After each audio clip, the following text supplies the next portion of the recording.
A 2014-15-ös futballszezon felettébb eredményes időszaknak bizonyult a Mogyoród FC számára. Immár megvalósult álomként a csapat a megyei harmadosztályból a másodosztályban folytathatja menetelését. A bajnoki idény végén igazi gólzáporos, lendületes meccsek követték egymást. 3 mérkőzéssel a bajnokság befejezése előtt egy 10-0-ra végződött találkozót rögzíthettünk az ugyancsak helyi mogyoródi együttessel.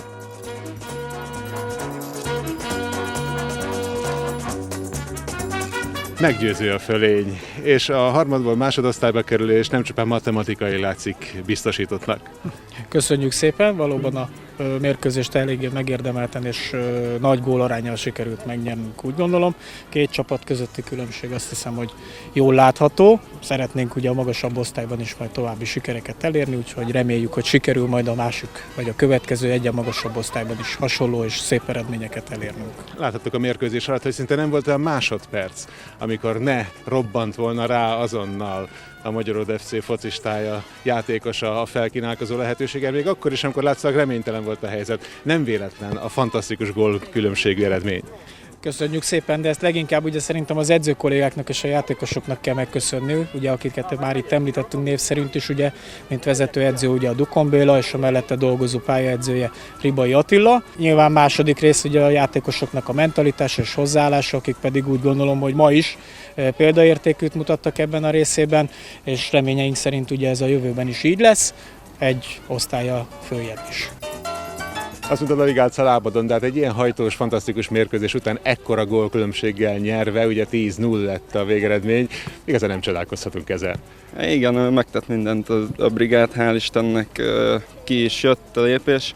Úgy készültünk erre a meccsre, mint egy többi bajnoki mérkőzésre, viszont azért volt különleges, mert ugye a Mogyoród másik csapatára játszottunk. Hál' Istennek tudtunk egy 10-es gurítani nekik, büszke vagyok a csapatra, örülök, hogy ekkora különbséget tudtunk nyerni. Hát még ne felejtjük el azt sem, hogy nagyon fontos periódusban van a csapat, mert hogy a harmadosztályból, ha jól tudom, hamarosan a másodosztályba avanzsálhat, már csak a matematikai különbség miatt is, de hát a mai eredmények alapján látható, hogy a tehetsége is odasorolja. Jobb lesz szerintem, hogy elkerülünk ebből a bajnokságból. Ellenfélre van szükség? Úgy érzem, hogy igen, hogy futballozni könnyebb olyan csapatok ellen, akik hasonló erőt képviselnek, mint mi. Nem nagy képűség, úgy érzem, hogy több van bennünk.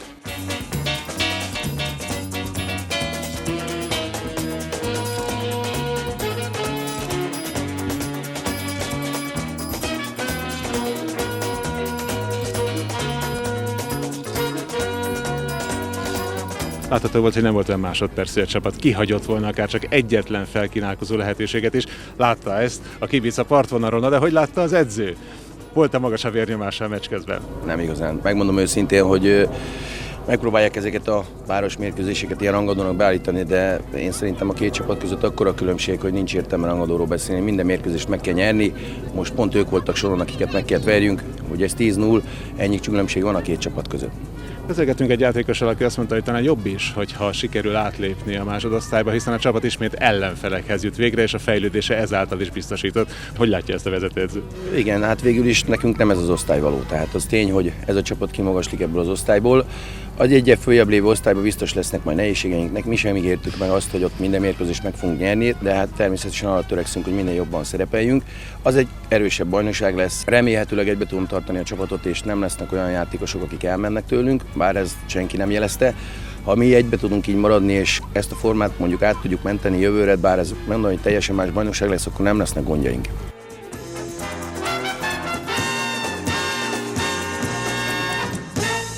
A Mogyoród FC utóbbi években nyújtott remek teljesítménye különösen értékes akkor, ha megismerhetjük, valójában kik is alkotják a futballklub keretét. Nem vagy profi, tehát nem ebből élsz. 2 meccs között mivel foglalkozik a csapat egyik legjobb játékosa? Fodrászként tevékenykedem, hál' Istennek abból élek meg. Most a 17 évet futballoztam, találtam egy olyan dolgot, ami közel áll hozzám a futballon kívül, ez meg amatőr szinten jókedből el vagyunk itt a társakkal, és úgy néz ki, hogy jól is működik. A boltban azért ott van egy képzeletbeli futballcsuka is az ollók és különböző hajszárítók között. Hál' Istennek külön tudom választani a 2-t, de nyilván ez jó érzés, hogy ilyen eredménnyel vissza tudtam jönni a pályára, hogy jól működik a dolog. Mondják azt a faluban, hogy megyünk a focistához hajat vágatni? Mondják, hál' Istennek van innen is vendégem, jobb vagyok mindenkivel, és mindenkit várok szeretettel, hogyha azon múlik. Kérdés persze, mire kényszeríthető egy alapvetően mégiscsak amatőrökből álló együttes? Elvárható-e egyáltalán bármilyen komolyabb eredmény az edző szemszögéből? Igazából én ezt nem tartom olyan problémásnak, mert aki szeret futballozni, már pedig ők szeretnek, akkor ők általában minden edzésen részt vesznek, a mérkőzésen meg oda teszik magukat. Ez a meccs egy ünnep. Ezt úgy veszik ők, hogy ők a futballból nem megélni akarnak, hanem adni akarnak a focinak. És ezt ők boldog szívvel teszik, és amíg ilyen hangulat van, és amíg ilyen a közösség, addig nem is nagyon kell őket motiválni. Tehát itt igaz, hogy mindenki munkából esik be az edzésbe, meg stb., de nekem azzal nem kell foglalkoznom, hála Istennek, mert jó a társaság, és úgy gondolkodnak, hogy ha már egyszer eljönnek edzésre este 8-kor, akkor nem azért jönnek ide, és nem azért töltik el a szabadidejüket a feleségük nélkül, hogy ott lébet szóljanak, hanem hát ha jönnek, akkor dolgoznak, és ez jó, ezért vagyunk jók. Ugyanakkor az edző ugye mindenképpen eredményt akar elérni. Itt sikerül, hiszen jó a hangulat, jó a csapat vívére, megvan a svung, láthatjuk a mérkőzésen.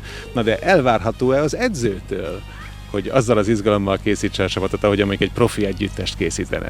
Én szerintem, aki edzőnek tartja magát, annak teljesen mindegy, milyen osztályban dolgozik. Ha rendesen dolgozik, és tényleg nem csak azért jön ide, hogy fölvegye a fizetését, adott esetben kisétál, aztán tart egy olyan edzést, amit azt mondja, hogy ezeknek úgyis elég, akkor már fejezze be. De én nem ilyen típusú vagyok, tehát nekem abszolút nem derogált itt Magyaródon a megye 3-ból fölkerülni, ugye most már talán sikerül megye 2-ben, nem derogált, így se lehet. Ha komolyan csinálod, és úgy érzed magadban, hogy van annyi erő, hogy a Fradi mellett ezt meg tudom csinálni, akkor ezt ugyanolyan becsülettel csinálom itt is, mint a Fradinál. Hogyha jelmondatokat kéne, vagy jelszavakat kéne mondani, hogy mind múlik, akár egy profi, akár egy amatőr futballcsapat sikere, és voltaképpen az az adomány, amit a nézőknek ad, akkor mit mondanál, hogy foglalnád össze, akár a mai mérkőzést, akár a Magyaród tulajdonképpen hitvallását, ha mondhatjuk így? Jó közösség először is, tehát olyan játékosokat kell összegyűjteni egy klubba, akik egyfelé húznak, nincs belső viszály, nincs vita, még adott esetben akkor sem, aki kapunk, mert egy csapat életében előfordul, tehát először is a jó közösség, ami biztos, hogy nagyon sokat számít.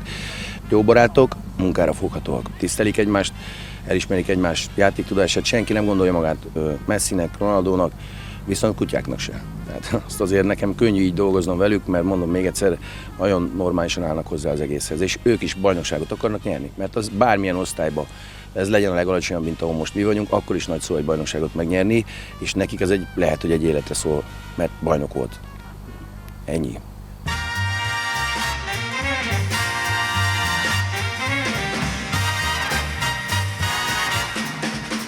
Természetesen maga a Magyaród FC, mint technikai háttér is sokat segít abban, hogy a lelkes és sikeres, profi módon amatőr eredmény megszülethessen. Többek közt aktív résztvevői az OTP Bozsik programjának, melynek eredményeként szinte a születőben lévő futball akadémia is eszünkbe juthat, például a Pazarhelyen fekvő gyönyörű műfüves pályájukat látva.